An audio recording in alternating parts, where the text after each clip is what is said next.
is this?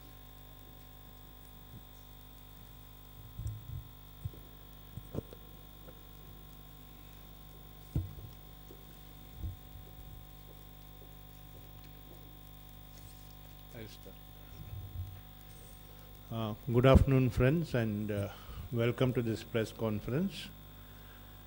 There are several initiatives the Ministry of Commerce and Industry have taken for the last 3 years. A midterm review of foreign trade to be in alignment with the GST rollout is being undertaken.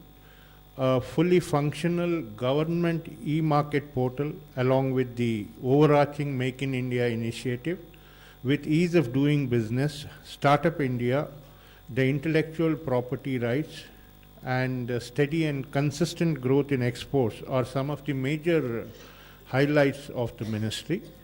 We are privileged to have with us the Honorable Minister of State, Independent Charge for Commerce and Industry, Smt. Nirmala Sitharaman ji. She will give you an overview of the status and progress of all the major initiatives of the ministry. I extend a warm welcome to you, Madam. I also welcome Director General Foreign Trade, Shri Ajay Kumar Ballaji, Director General DGSND, Shri Binay Kumarji, Additional Secretary DIPP, Shri Atul Chaturvedi ji. Friends, first there will be 2 presentations on the subject. The first one by DGFNT on Department of Commerce, followed by the Additional Secretary on DIPP. Afterwards, the Honorable Minister will give her address. Then on, we will take your questions. Gentle request, please follow the points of order and keep your mobiles on a switch off or silent mode. Before all this, the Honorable Minister will release the booklet on the 3 years of achievement of the ministry.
Thank you, Madam.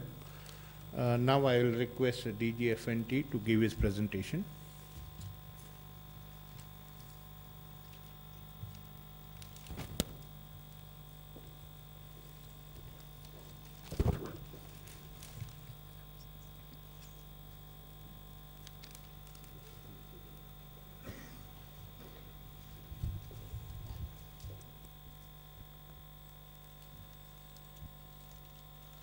Excuse me.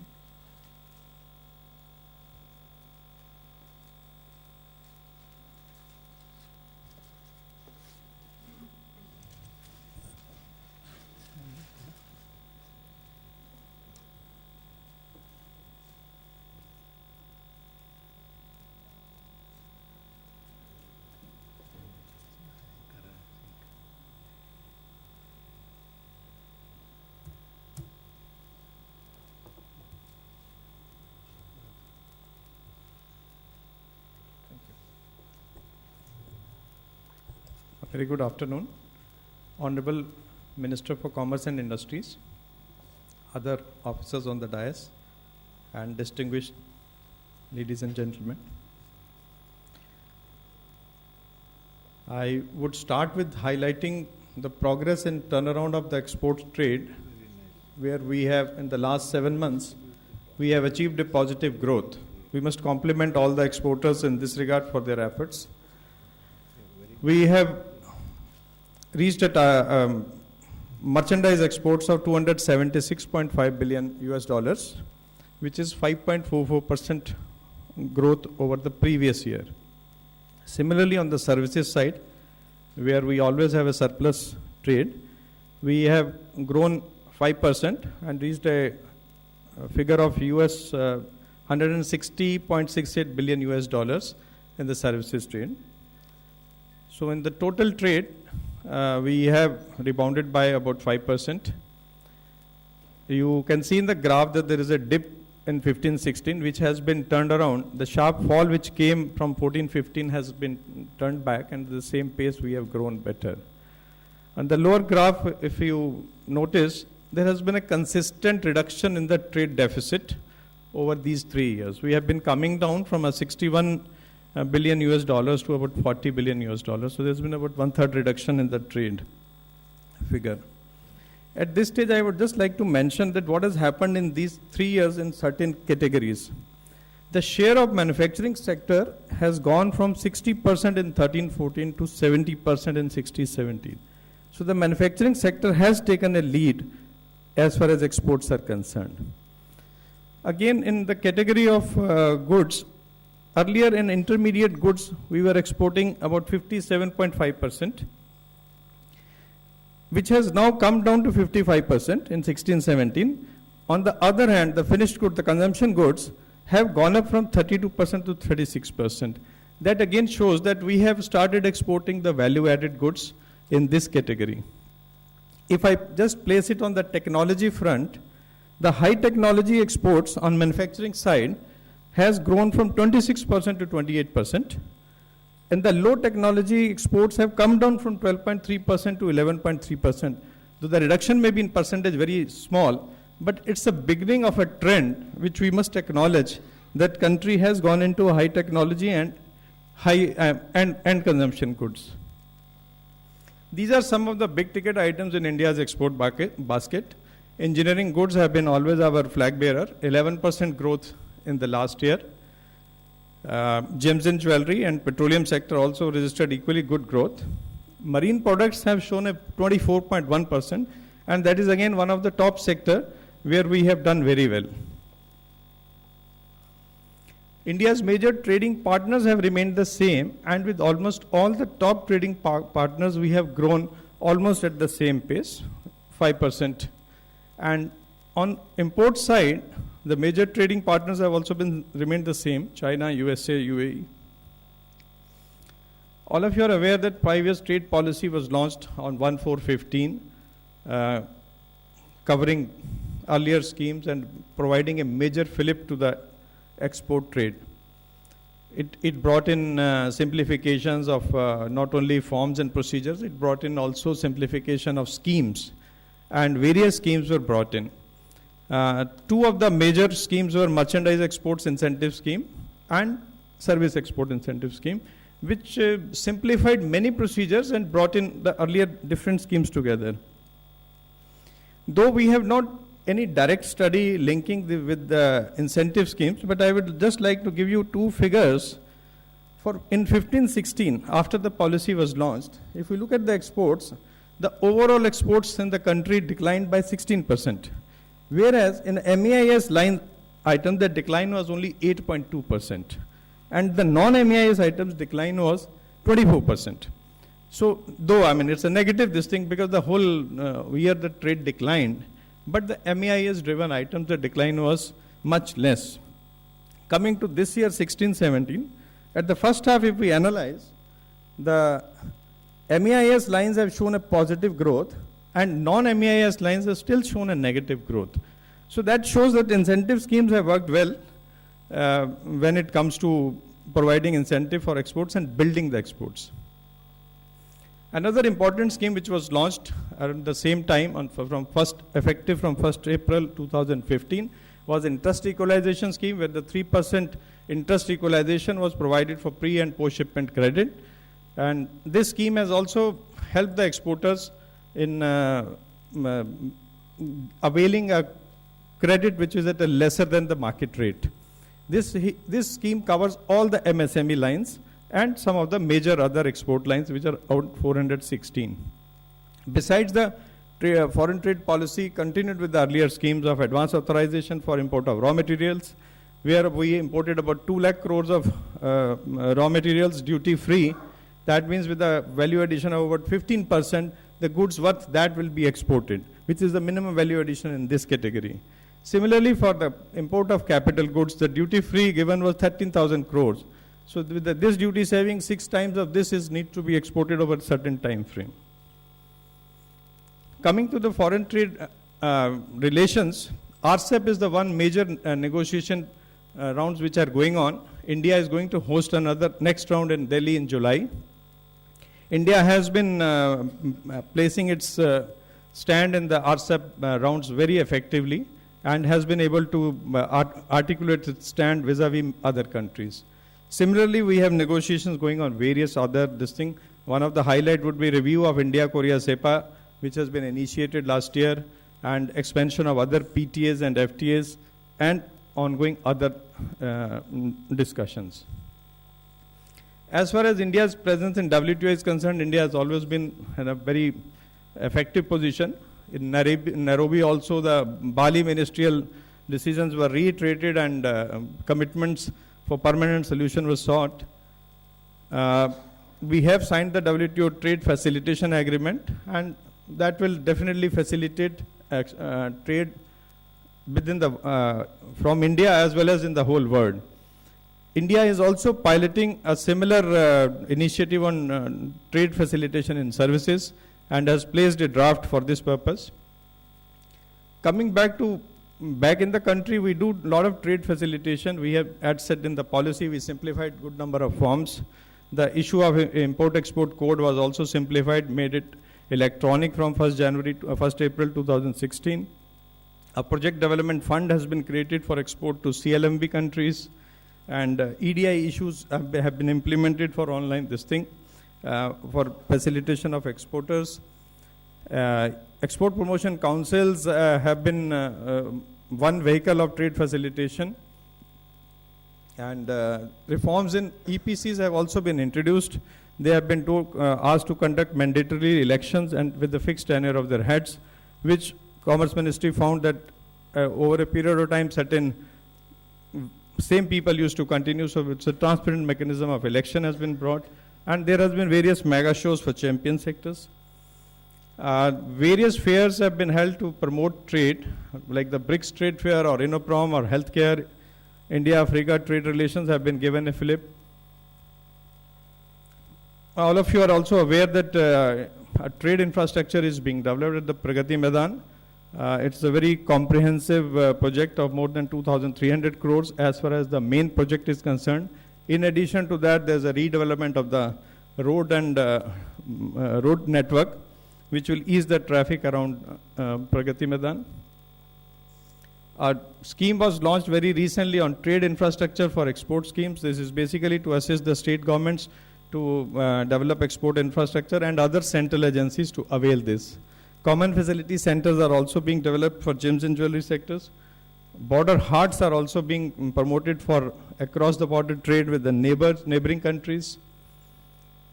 In the policy as well as subsequently, initiatives have been undertaken for involving the states. They have been asked to develop the export strategies. They have been assisted by Department of Commerce and its institutions in development of these export strategies. And a council for trade development was formed and its meetings have been held. Board of Trade has been reformulated under the chairmanship of Commerce Minister, and its meetings have been held. Coming to another category where a lot of improvements have taken place is the special economic zones, where the 13% increase in exports have taken place over the last 3 years. It has led to addition of about little less than 5 lakh additional employment in these SEZs and an investment of 1.27 lakh crores. Many new SEZs have been approved and many new units have been activated.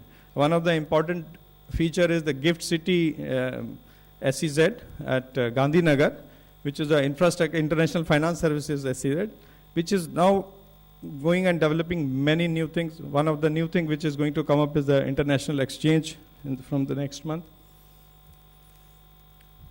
Services has always been a major contribution to our foreign trade. If you see, if we've seen in the earlier graphs we showed, the deficit on the goods side is being met by surplus from the services side. So services have been given a due push as far as policy is concerned, and we have been regularly holding global exhibition on services, promoting 3 rounds of regular exhibitions have been held. And every year the number of countries and the number of participants have been increasing. It's generally held in April every year, and we have been sort of, as I said, the participation have been increasing in these things. Coming again to some of the specific sector, the engineering sector, as I said initially, we have done very well. We have grown, it has a share of 24.29%, and it has really done well in the last year. Agriculture and animal husbandry also, we have been pushing the sector. Organic exports have especially been focused upon to ensure that value addition takes place and we get more foreign exchange, more exports take place with value. We have been able to get market access on various things, especially rice and mango in some of the countries where we were facing the difficulty. On plantation side, the growth is there in almost all the sector. Tea, spices, coffee, all have shown positive growth. For the small growers, auction for tea has been launched all across the country. E-spice bazaars have been brought in, and district level price monitoring committees have been formed. And a pilot revenue insurance scheme for the farmers in this sector have also been launched, which would be very, very effective in helping the farmers.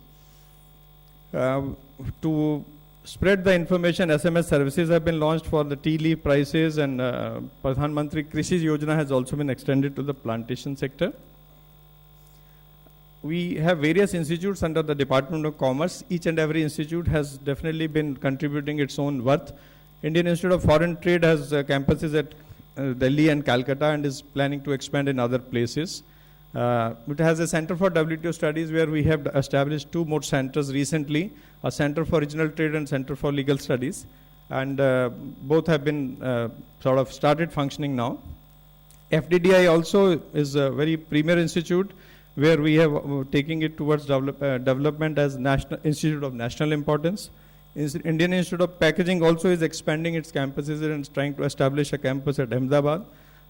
All other places also the training and students and all is being done very effectively. We have undertaken various outreach programs for reaching to exporters. Under the Niryat Bandhu scheme, we held many sessions, many exporters have attended. We have an online program for them. We have a special thing for MSMEs. And in recent times, we have been because of onset of GST, we have been having regular interactions with the exporters in different places in the country.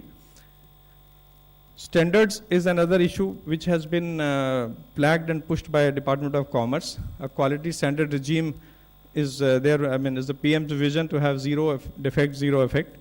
Minister recently launched India Standards Portal on 1st of May. And various conclaves we have been holding and pursuing with the ministries concerned for development of standards. On the digital front, we had provided an India Trade Portal for information of our foreign trade exporters. It is operated by FIO, but in addition, the initiative of our minister, we had done an EXIM dashboard. Many of the data is available for exporters, but it is not at times not in a very comprehensive or intelligible form. So an EXIM dashboard has been launched where the data is not only presented, it is analyzed and useful information is given to the exporters. With this, I come to one of the flagship achievement of this department in the recent times is a government e-marketplace which has been developed under the DGSND. It's a dedicated government e-market space where all government procurements are supposed to be made through this. In a very short time, this platform has covered more than 21,000 products and 17 services, which is a very innovative initiative to bring in services under this platform. And it is being used. The figures are up to 30th April. Mr. Binoy is here. Every day the numbers increase actually. In addition, as I said, we have done a lot of good things in marine sector. Shrimps, we have become the largest exporter to US and second largest to EU. This is the various initiatives taken by MPEDA. MPEDA has also, as I said, focused on organic products. Is a very big area of exports. And to bring this viewing of rough diamonds in India, a special notified zone has also been established. With these words, I would like to conclude my presentation. Thank you. Thank you, Mr. Ajay Kumar Balla. Friends, the booklets which were released by the Honorable Ministers and which are very creatively brought out can be collected as you go out on the first floor at the usual place.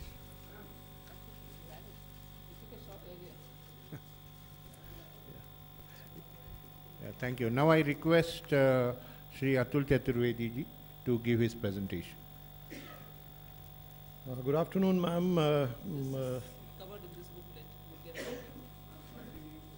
नहीं दोबारा करेंगे. ये पहले release किया हुआ वही किताब.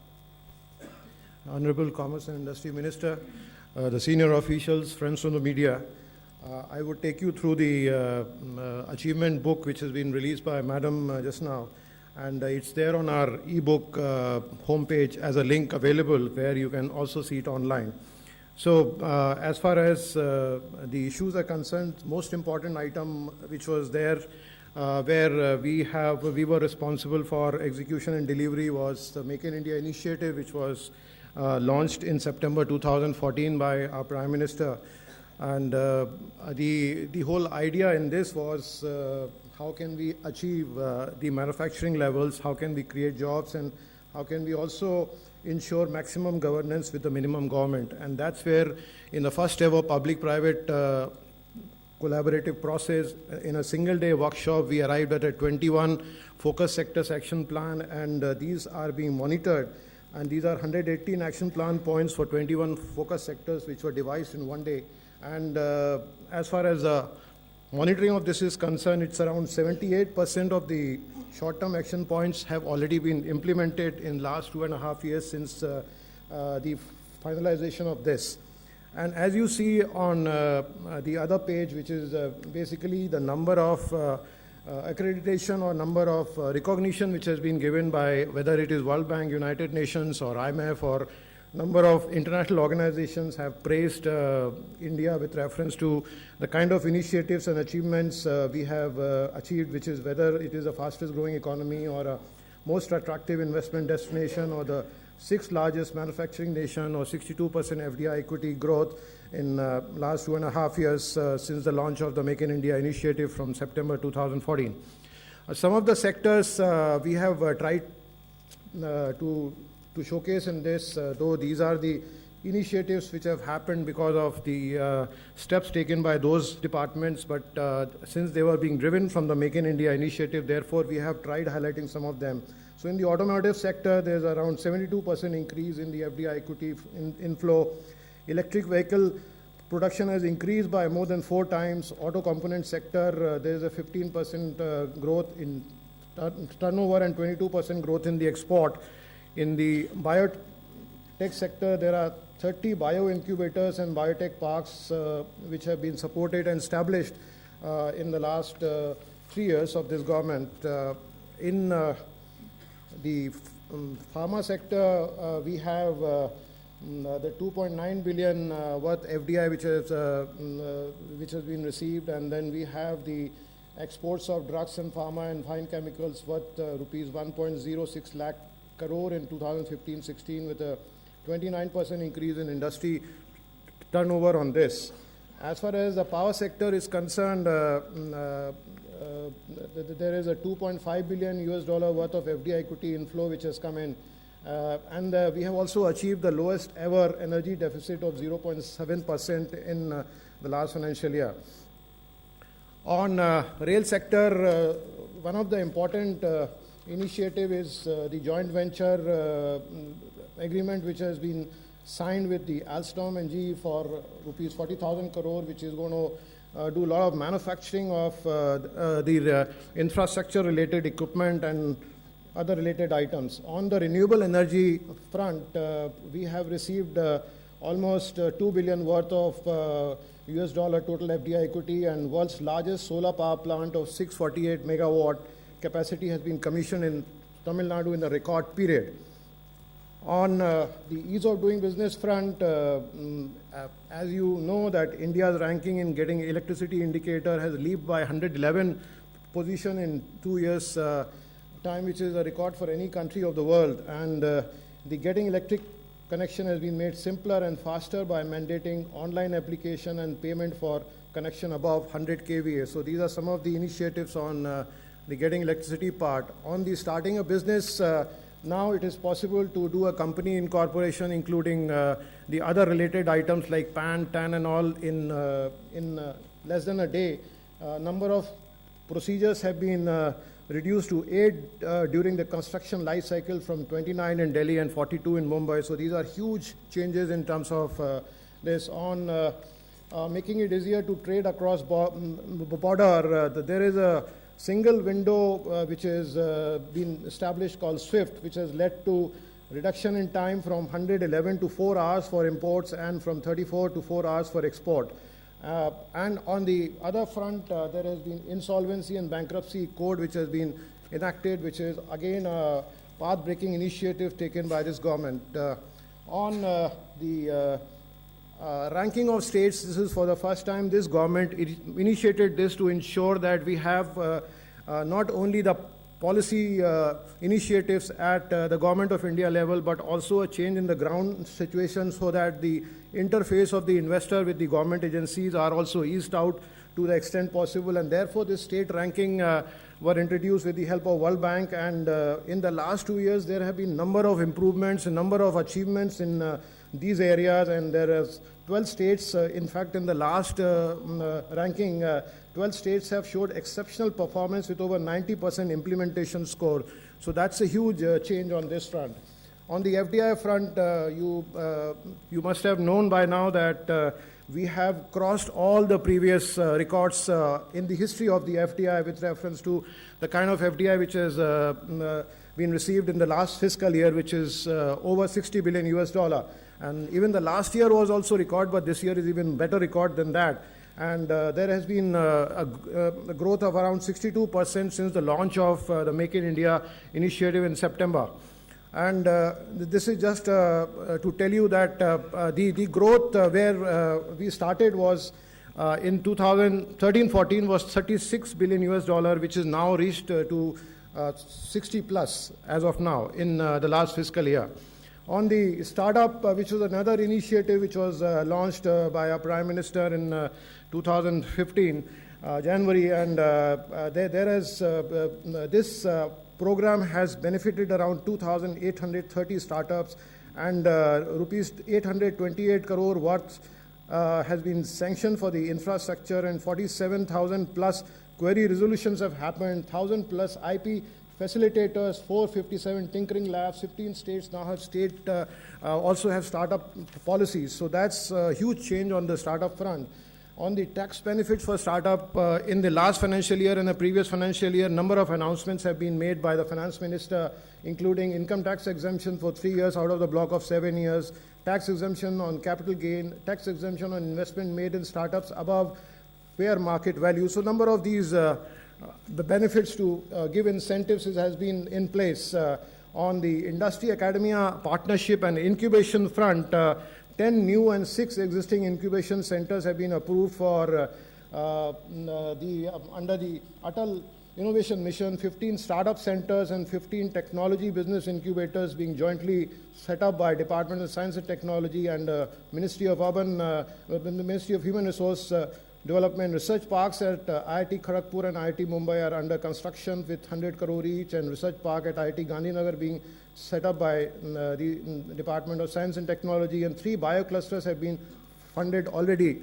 So that's industry academia partnership. On the national intellectual property rights, this government for the first time in the history has come out with the IPR policy, which is with the objective to promote and protect the innovation. It incorporates and adapts the global best practices In addition to that, the patent rules have been amended in 2016 for speedy and timely disposal. Trademark rules have been amended in 2017 to reduce forms from 74 to 8 with online filing and facilitation on this front. On the trademark front, the trademark examination time has been reduced from 13 months to 1 month, which is a record of any kind in the history of the trademark registration. There has been a huge jump of 15 places in the Global Innovation Index, which is again a record by any country of the world in that area. On the startups and IPR, there is a special IPR regime has been set up for encouraging the startup, and this is there in front of you on the screen. On the National Institute of Design, in fact, this government, one of the first legislation they passed was legislation on the NID Act for declaring this as the Institute of National Importance in 2014, as soon as this government took office. And so that shows the kind of emphasis which is being given on the innovation front. The two new NIDs have been established in Vijayawada and Kurukshetra, which are now imparting education on the innovation and the design front. On the industrial infrastructure front, there is Delhi-Mumbai Industrial Corridor, which is infrastructure project ever taken anywhere in the world in the size and scale, with $100 billion plus kind of investment. And now we have the trunk infrastructure ready, and in some of these areas, and the implementation has started. Land allotment also has commenced.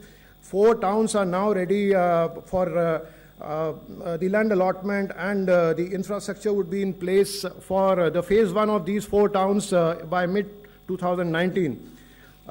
In addition to that, to ensure that there is a coordination and a unified development of the industrial corridors, which are in addition to Delhi-Mumbai Industrial Corridor, we have the National Industrial Corridor Development and Implementation Trust, which has been announced to achieve the convergence on that front. The other path-breaking initiative which has been taken is the Industrial Information System, which has been placed, which is a GIS database developed with the objective of better planning and monitoring of the industrial infrastructure in the country. And the system will be useful to policymakers for ensuring optimal utilization of various resources, and will also help the investors making their investment decisions. So over 2,300 plus industrial clusters have been mapped under this, with over 4.5 lakh hectare of land. In addition to that, on the industrial infrastructure scheme, we have 10 industrial clusters, projects which have been completed with the Government of India funding, and 28 project proposals with central grant of rupees 650 crore have been sanctioned under the DIPP schemes. On the leather development, there has been a huge initiative which is through a scheme which is very unique to any department or any government, in which we have achieved the job creation and training for 4 lakh plus unemployed youth, and with the placement rate of almost 85%. So that's a kind of an achievement which has been achieved on last 3 years with reference to the job in the leather sector. On the wholesale price index, there is a new series has been launched recently, last week only, and which is to incorporate several improvements over the current WPI series. So this is again all of you are aware of. On ensuring a red carpet for the investor in place of the red tape, we have this national level investment promotion agency which has been activated since last 2 years, and it has responded to 75,000 plus queries across 43 sectors, and efficient response time is around in the 92% of cases within 72 hours, and in 78% of cases within 24 hours. And it is facilitating investments worth $70 billion as of now, with a job creation which is the target and vision of this government. In addition to that, we also have this Twitter Seva launched from the Commerce and Industry side, and we have over 39,000 tweets and about 2,000 queries have been resolved through this. Thank you, madam. Thank you very much.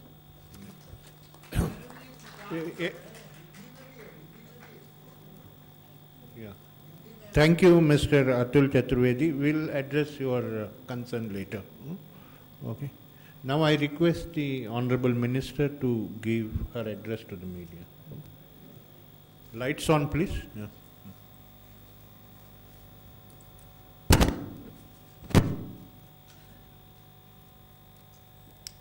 Thank you very much. Thank you, first of all, for being here on a Saturday afternoon. I think the two presentations have widely covered the extent to which Commerce and Industry Ministry has performed in the last 3 years.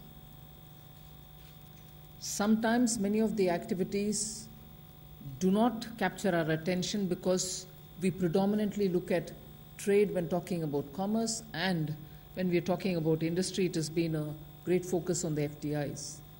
But I'm glad that these two documents have clearly brought out most of the activities which normally don't get captured, but in which major initiatives have been taken on, and the details have really been explained here.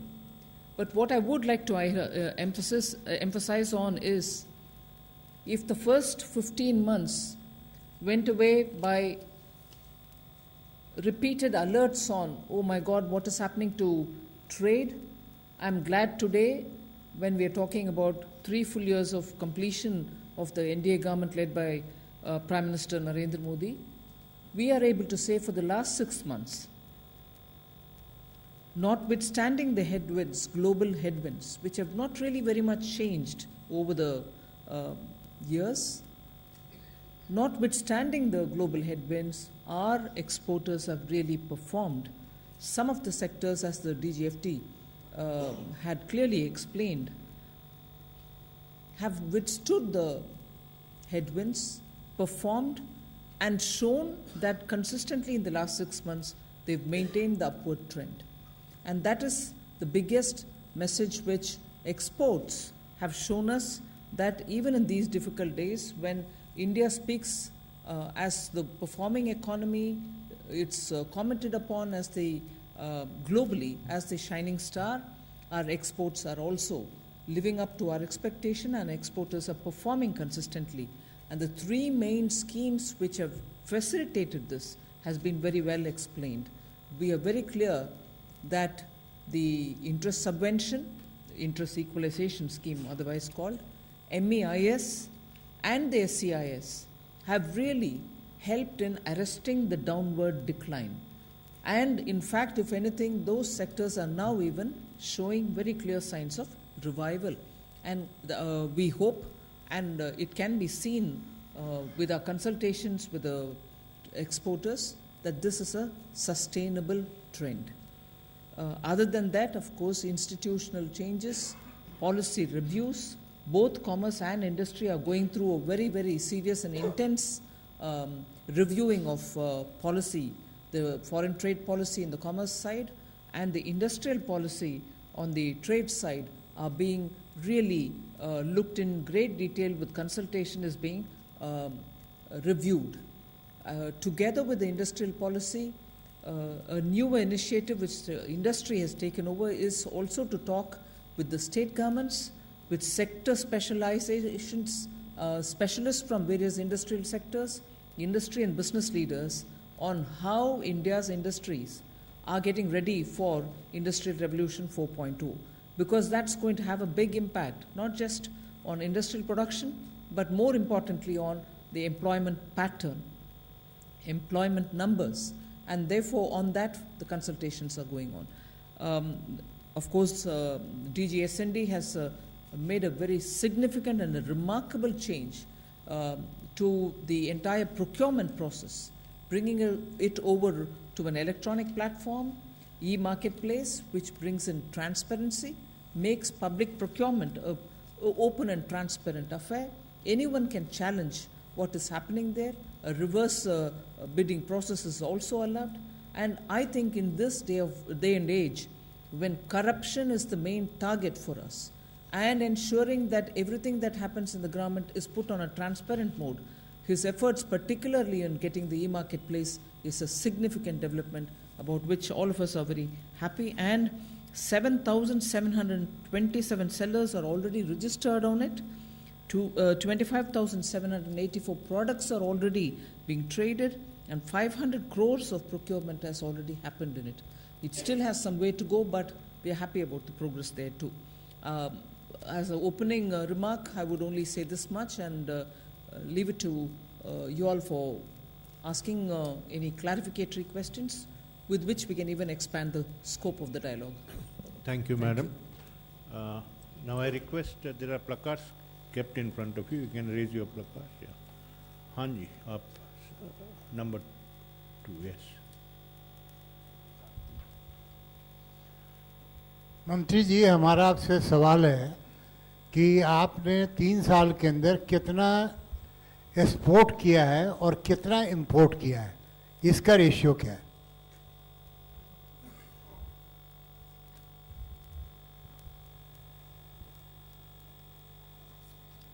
अगर आप figures तो हमने इसमें वैसे दी हुई हैं, जो 2014-15 में 448 बिलियन US डॉलर्स का एक्सपोर्ट किया, इंपोर्ट किया, और 310 बिलियन US डॉलर्स का एक्सपोर्ट किया. 15-16 में भी इस बुकलेट में है 381 US बिलियन डॉलर का इंपोर्ट किया और 262 US बिलियन डॉलर्स का एक्सपोर्ट किया. और इस 16-17 में 382 US बिलियन डॉलर का इंपोर्ट किया और 276 बिलियन US डॉलर का एक्सपोर्ट किया. तो इसमें जो हमने बताया था आपको कि डेफिसिट, इसमें सर्विसेज वाला ट्रेड जब ऐड करते हैं तो उसमें डेफिसिट पहले साल में जो रेशो आपने पूछी 14-15 में 61.17 US बिलियन डॉलर था. 15-16 में वो घट के 49.04 बिलियन US डॉलर्स हो गया और 16-17 में 40.98 US बिलियन डॉलर्स हो गया. Yes, ma'am. Meghna Mittal from IANS. As you said that for the last 6 months exports have shown an upward trend, and I think in the presentation it was shown 4.95% increase in 16-17 in exports. So now in view of this, most of the GST rates decide on most of the commodities and services, and GST coming into place from July, how do you view the export scenario in the current fiscal, and what kind of increase do you see in the current fiscal? I'll certainly ask the DGFT to get into the details, but I think the way in which the fitment discussions have happened in the GST Council and the way in which commodities and exports have been treated, I feel that the GST is only going to help in improving our exports, and also since the input credits have been very well worked out, exporters would have their inputs going to cost lesser, and as a result they'll be far more competitive. But would you want to add anything more? I would only like to add that this GST regime is the reduction of multiplicity of taxes, and then there is a cascading effect which will be reduced. So there will be little less tax incidence. And as far as exports are concerned, these are zero rated. Whatever tax is paid at different inputs will be refunded to the exporter, or he can take input tax credit if he is the manufacturer. So there will be an ease of refund in the whole system. As there is a GST and linked chain, the whole value chain is linked. It's much easier for him to take the refund in the new system. So he should be better off than any other issue. Yeah, 150 there, please. Madam Thomas Dominic from Malayalam Manorama.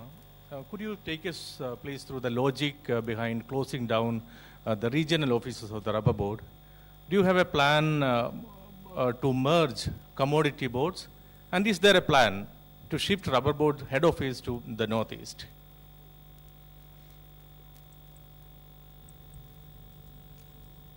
there's no plan to shift the rubber board's headquarters. As regards making the plantation boards more efficient in their functioning, there are always periodic reviews.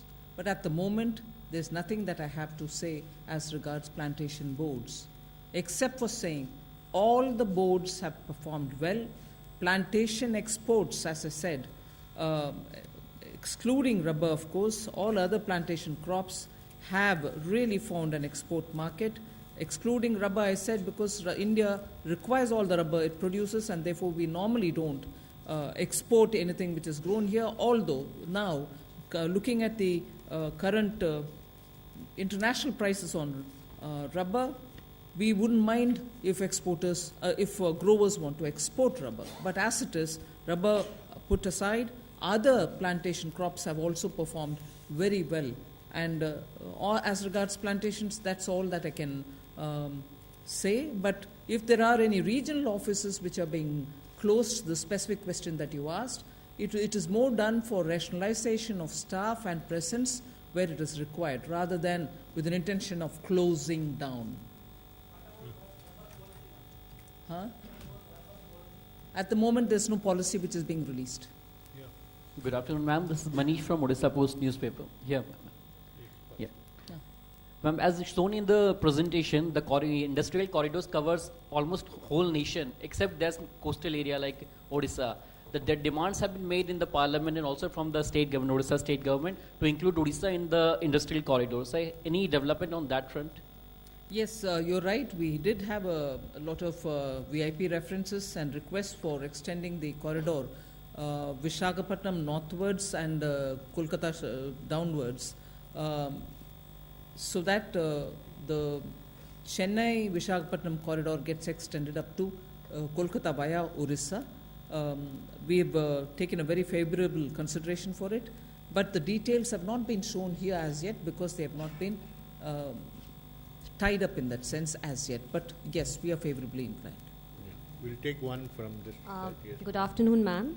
If I may ask a forward-looking question, in the last 3 years, your department has been at the center of some of Prime Minister Narendra Modi's top agenda, whether it is startup, make in India, and consequently, obviously, liberalizing the FDI regime. In the next 2 years, what will be the top focus area for you? Can we expect some big-ticket reforms from your ministry, ma'am? I am especially talking about FDI. I think on FDI, we've really brought in quite a few big ticket, and I thought your thirst for big ticket by now would have been fairly satiated. But then on the FDI, I think the process will continue, and the extent to which FDI easing, opening up has happened has even made a necessity out of having to wind up FIPB, because we find that there are only very few sectors now left for consideration in terms of opening up. So yes, you will have a lot more discussions and easing up, but I don't want to categorize anything under big ticket. I think this government has really shown what big ticket reforms are: brave, well thought out, and futuristic steps have already been taken. You find the smoothness with which the GST is being brought about is itself a big ticket, because for decades it's been waiting. We've shown that this government can deliver on such a big step, and I think much before anyone even thought of it, as regards the commitment made on black money, the demonetization effort of the government is showing result, and that was big ticket again, even by global standards. So on the startup, I wish you include that as big ticket, because I think it was a very bold step for Government of India to say we are with the startups, equally balancing our act by saying we are not here to interfere into the process.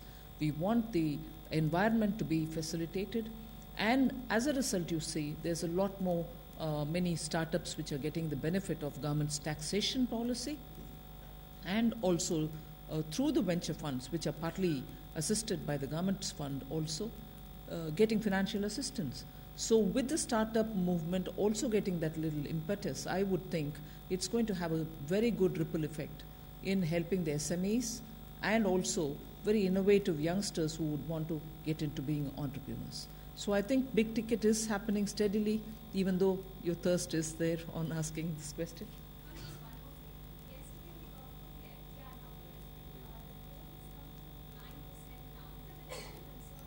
What numbers? What numbers? FDI numbers. 60. You've already announced 60 billion, 43 billion equity, 9% growth over last year. The previous 2 years, ma'am, the growth has been in like high late 20%. Do you think it's a low base effect, or is it a concern that... No, I'm glad in India growth is now being looked at from last year's growth to this year's growth. We are still growing.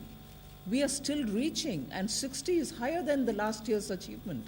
15-16 performance itself was, I thought, fairly high and record-breaking. 16-17 has beaten that record too. Yes, Nirmala, this question is about the new markets. How have we performed in terms of both imports and exports, and how far we have achieved in South-South cooperation? Can you categorize it by region? Yes, I think the new markets are being found, and that is one of the reasons why we've had a comfortable turnaround in exports. Even as we are talking, I extend my answer to the question that you asked about South-South cooperation. Even as we are talking, the Commerce Secretary with her team are in Latin America, talking with the countries there to ensure that we open up. And you know, in the meanwhile, in the last year itself, we have agreed and had an MOU signed with Chile. And as a result of which, I think our export potential is getting opened up.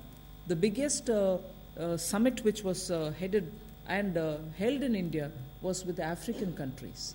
Today, Africa seems to be one of our biggest project export destination. And as a result of which, you find many countries being very keen to participate with us. Japan has voiced its appreciation and wants to collaborate with us in our project exports to Africa. So when you're talking of South-South and also talking of newer areas, I find Africa, several of these countries, whether it's Mozambique, Zambia, Rwanda, and countries like that, we are able, Kenya, we are doing a lot of new business. Latin America, we have tied up and also had MOUs with countries there. Mexico is another country with whom we'll be negotiating and talking. And therefore, new markets opening up, finding sectors which can service, and also project exports which have not really been given that kind of an attention, have all helped us in sustaining and bringing a turnaround for our exports. As regards imports, newer markets are not really making much of a dent, in the sense newer countries are not bringing in so much of imports as our traditional exporters, meaning those countries from where we bring in our imports seem to remain roughly in the same bandwidth. Ma'am, Please ask your question. Ma'am, I am Amol from Dainik Janambhumi. Ma'am, 2007 में north east के लिए एक policy लिया था, north east industry investment and promotional policy. इस policy इस 2007 में ख़त्म हो गया, तो गवर्नमेंट ने कोई नया पॉलिसी लेने के लिए बारे में सोच रहे हैं क्या? North east industries investment and promotional policy. You're referring to the NEIIP. You're right, yes, the term of the NEIIP has come to an end, but it was announced also equally, even as it was coming to a closure, that something else will have to be worked out for the benefit of Northeast. Both Niti Aayog and the DIPP are in consultation. Atul, would you want to add something more to it? We are working out with states. Consultation happened in Guwahati with the Northeast 8 states, just so that we understand their industrial priorities and form up something which can help in promotion of industry and thereby employment also for the Northeast. But I'll certainly ask Atul to add more. Ma'am, as far as this policy is concerned, there is already a task force which has been set up, and then based on that, the details are being worked out, and there is some time frame which has been provided to come up with the policy which will be taken to the cabinet soon, ma'am. Yes, please. Good afternoon, ma'am. Good afternoon, ma'am. Tushar from ET Now.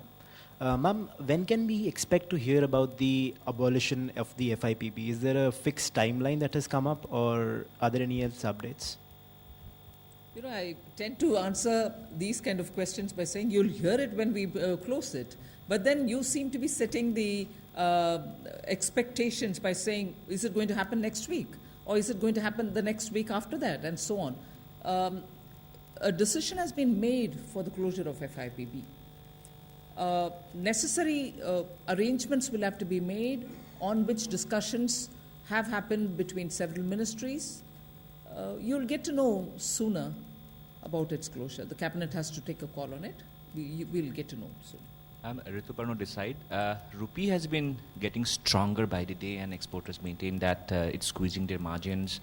Will government intervene, and if so, what is the level at which a government would come in to intervene? Rupee is market determined.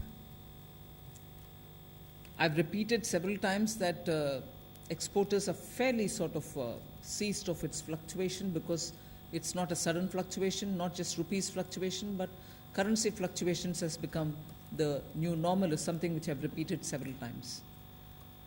Rupee is market determined, again. But if there are extreme fluctuations, it is for the RBI to look at intervening just that much so that any extreme fluctuations are taken care of. So it's not for the government to answer on that. Yes, please. Ma'am, पिछले 1-1.5 साल के दौरान लगातार इस तरीके का माहौल बना है कि चाइना से कम सामान होना चाहिए, बहिष्कार होना चाहिए, लेकिन आज भी ये जो आंकड़े हैं वो यही दिखा रहे हैं कि चाइना से हम सबसे ज़्यादा सामान आयात कर रहे हैं. लेकिन क्या वाकई में आंकड़े ऐसे दिखाते हैं कि आयात भले ही हम सबसे ज़्यादा कर रहे हैं, लेकिन कमी आई है उसमें? क्योंकि देश में कई बार ऐसा माहौल बना था, मैसेज सर्कुलेट हुए थे दिवाली से पहले, उसके बाद भी. तो क्या उन आंकड़ों में कमी आई है? क्योंकि चाइना सबसे बड़ा आज भी हमारे लिए इम्पोर्टर है. Just 1 minute, because it's such a nuanced question, and that too in Hindi, I'll just ask the DGFT to answer it. No, in terms of figures, it is declined very, very marginally. It is at the same amount. But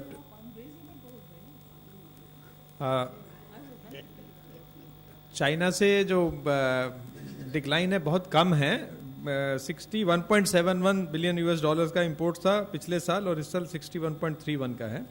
लेकिन जहाँ पे बढ़ने का, जैसे USA के साथ बढ़ गया है, तो यहाँ बढ़ा नहीं है, UAE के साथ बढ़ गया है, ऐसे करके एक कंपैरेटिव है.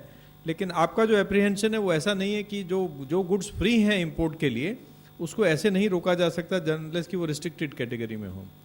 और दिवाली के आसपास का अगर आप फायर क्रैकर्स का कहना चाहते हैं, तो there is no fire cracker import from China, and no license, no permit, no imports have been made from China as far as firecrackers are concerned. Yeah, the gentleman at the middle. Ma'am, here. Ma'am, your ministry has been spearheading many of the flagship programs of the government, and the government has started focusing on job creation. So could you tell us, I mean, on several key flagship schemes, how many jobs have been created? I mean, is there any estimate by the department that has been made? And the second thing, ma'am, on GST front, there are several concerns of the Commerce Ministry about the input, the credit that the exporters will get, whether they will get it in time, whether it will be instantaneous or not. Has those concerns been met by the GST Council? Thank you. As regards employment related by sector or by any investment that you're talking, where we can give the data, we have definitely given, and I want to show or draw your attention to that, leather sector, leather development project that we do from the ministry, the impact on employment. But when investments are otherwise made, commercially made, when private sector is making the investment, for the data to be collected, it does take time, and it is not commerce and industry which collects the data. So whilst information on employment is something which we like to give, it has to be collected by other ministries for me to give it to you. But now, I've said this earlier also, for every proposal that goes to the cabinet, its implication on employment is something on which the Prime Minister is very keen, and we are all providing expected impact on direct and indirect employment for every such proposal which goes to the cabinet. On the GST concerns, I think majority have already been answered by Mr. Balla. The GST Council has been fairly seized of our requests. Mr. Hasmukh Adhia has also been talking to us on the concerns of refund. I think on the refund, we are very, very clear that most of it, 90% of the paid, advanced paid money will be refunded within 6 to 10 days, post which an interest of about 6% will be given for any delay. But I think on the refund issue, our request with the Council was that for SMEs, if they can still think of giving an alternative rather than asking them to pay first and then get refund, we are yet to hear from them. On this issue of refund to exporters, if you see the rules which have been uploaded today morning after the council meeting yesterday, as we have been flagging it with the Department of Revenue consistently, there was a question of refund 90% within 7 days, 7 days from the date of complete application. We raised this issue that what is the date of complete application? So it's a question of acknowledgement. For a normal person on the GST, it is 15 days. For exporters, it has been reduced to 3 days. It has to be, his application has to be responded to in 3 days, as acknowledgement means it is complete, or with a query, and then he gets a refund in 7 days. So 90% of the refund, we have been ensuring, as Minister said, this consistently, this matter was taken up with the GST Council right in the beginning. So refund process for exporters definitely has been put on the fast track. Yeah. This gentleman. Namaskar, ma'am. Myself, Rahul Chauhan. I have two questions. One is this year there is a remarkable record production in pulses, especially in grains in India. So do we have any plan to export the grains, especially in pulses? And second question is we are importing pulses from Canada, and there is some fumigation policy which is extending every 3 months. So do we have any comment on that? On export of pulses, the issue is that there is hardly any market for export of pulses. So, though presently there is a restriction on export of pulses, but there is no issue also in lifting it because there are no markets where India has been the net importer of pulses from different countries of the world. So at this stage we are not looking at it. These fumigation issues are being discussed with the Ministry of Plant Quarantine Department. It is being handled separately. Yes, please. Madam, there is a long pending demand for turmeric board in Telangana. Farmers many times has met you. So what is the status of the turmeric board establishment in Telangana? Turmeric is one of the spices being dealt by the spice board. Other than the spice board, there are no boards being planned, whether for turmeric or for anything else. On the contrary, for spices, particularly those which are grown in different states, we have now decided to form special spice development agencies. They are going to be at the state level looking at promotion of those particular spices, but they are within a few spice areas only. I know several of the ministers and also some of the MPs from Telangana have met me on the spice, particularly on turmeric. I have even informed them that if they want to have spice park dedicated for turmeric, they may approach us, and by creating common infrastructure for it, like the way we've done for chilies in Guntur, and like the way we are likely to do for chilies again in Karnataka. We would like to do that as a park, spice development park, in which the center, the state, and any private agency can also participate, just so the value addition can happen, just so the warehousing can happen for turmeric. This has been explained to the Telangana members of parliament and ministers who have met me on it. Yes, Anuj sir. First. Major exporting states पिछले financial year में कौन कौन से रहे हैं और उसके पहले वाले साल में जो स्टेट्स थे उनसे पोजीशनिंग में कोई चेंज आया क्या, और जिन 4 DMIC में प्लॉट्स अब डिस्ट्रीब्यूट करने की नौबत आ गई है उनके नाम बता पाएंगे क्या? States, I think it's a very difficult or complex matter when you talk about states and export performance, because some of the ports do bring goods from states which do not have port facilities. Like, for instance, exports from Rajasthan go through both ports in Gujarat and also in Maharashtra. So port-based information on exports may include goods from that state in which the port is located, plus goods from other states which do not have facility of a port but use their ports.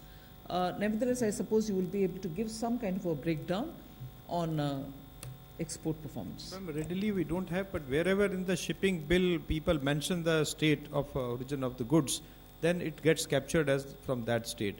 But in the oncoming system of GSTN, and it will be reflected in the shipping bill, it will be much easier to capture the state-wise origin of this. Yeah, please. Ma'am, can we... Just 1 minute. So those 4 cities where this work has begun and land allotment is begun is Dhulera in Gujarat, Shendra Bitkin in Maharashtra, Noida in UP, and Vikram Udyogpuri in Madhya Pradesh. Ma'am, can we have some data on the export growth in volume terms for the last fiscal, at least for the major commodities? And one related question, I mean, how much was the export growth in, say, core exports? By that I mean non-petroleum and non-bullion exports for the last 2-3 years.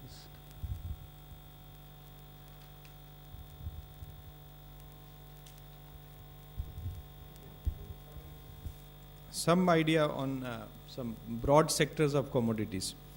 Like petroleum products have grown by 11.43% in value terms.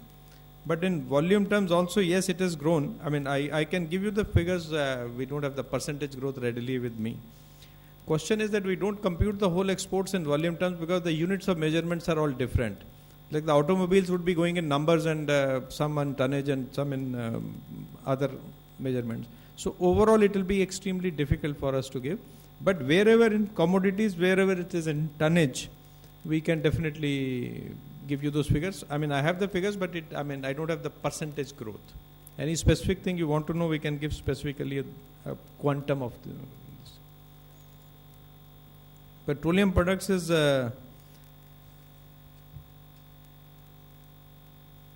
65 million tons in 15-16 and 69 million tons in this year. So there's the value-wise growth was 11%. You can always contact. We can give you separately. We can contact us and. Yeah, this will be available. Volumes and certain commodities will be available on the website also. So, if there are no questions, we'll conclude the press conference. Madam, thank you for your presence and time for being here. And I thank the dignitaries on the dais. Friends, thank you for coming, especially on a Saturday. The ministry has arranged lunch for you on the 4th floor. Please join us. Thank you.